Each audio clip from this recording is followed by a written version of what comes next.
நாமக்கல்லில் மாணவர்கள் நடத்தும் நியாய விலை கடை, தபால் நிலையம் ஆகியவற்றுடன் அரசு தொடக்க பள்ளி செயல்பட்டு வருகிறது. அது குறித்த ஒரு செய்தி தொகுப்பை தற்போது பார்க்கலாம். நாமக்கல் மாவட்டம் மேலப்பட்டியில் செயல்பட்டு வரும் அரசு தொடக்க பள்ளியில் நியாய விலை கடை, தபால் நிலையம் மாணவர்களே நடத்துகின்றனர். இப்பள்ளியில் இயங்கும் சுய சேவை நியாய விலை கடையில் மாணவர்கள் தங்களுக்கு தேவையானவற்றை எடுத்துக்கொண்டு அங்குள்ள கல்லாப்பெட்டியில் அதற்கான பணத்தை போட்டு வைக்கின்றனர். அதேபோல் அப்பள்ளியில் தபால் நிலையமும் செயல்படுகிறது. மாணவர்கள் தங்கள் தேவைகளையும் குறைகளையும் தபால் மூலம் ஆசிரியர்களுக்கு தெரியப்படுத்துகின்றனர். நாங்க சுயசேவை நியாய விலை கடை வச்சிருக்கோம். அதுல நாங்க காசை போட்டு நாங்களே திங்ஸ் எடுத்துக்குவோம். எங்க ஸ்கூல்ல அஞ்சலகம் இருக்கு.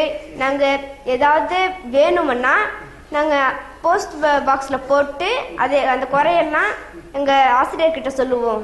இந்த பள்ளியில் வாரம் ஒரு முறை பள்ளி சட்டமன்ற கூட்டம் நடைபெறுகின்றது. அதில் முதலமைச்சர், சபாநாயகர், சட்டமன்ற உறுப்பினர்கள் உள்ளிட்ட அனைவரும் மாணவ மாணவிகளே. அக்கூட்டத்தில் பள்ளிக்கு தேவையான வசதிகள் குறித்து விவாதிக்கப்படுகிறது. மேலும் மாலை வேளையில் பள்ளியில் பால், பிஸ்கட் மற்றும் பயிறு வகைகள் மாணவர்களுக்கு வழங்கப்படுகிறது. பள்ளியில் சட்டமன்றம் ஒன்று நடக்குது. சட்டமன்றத்துக்கு மாணவ முதலமைச்சர், மாணவ சபாநாயகர், மாணவர் அமைச்சர்கள்லாம் இருக்கிறாங்க.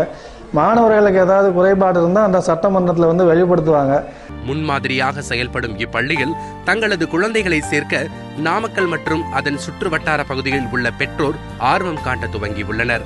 தந்தி செய்திகளுக்காக நாமக்கல்லில் இருந்து ராஜேந்திரன்.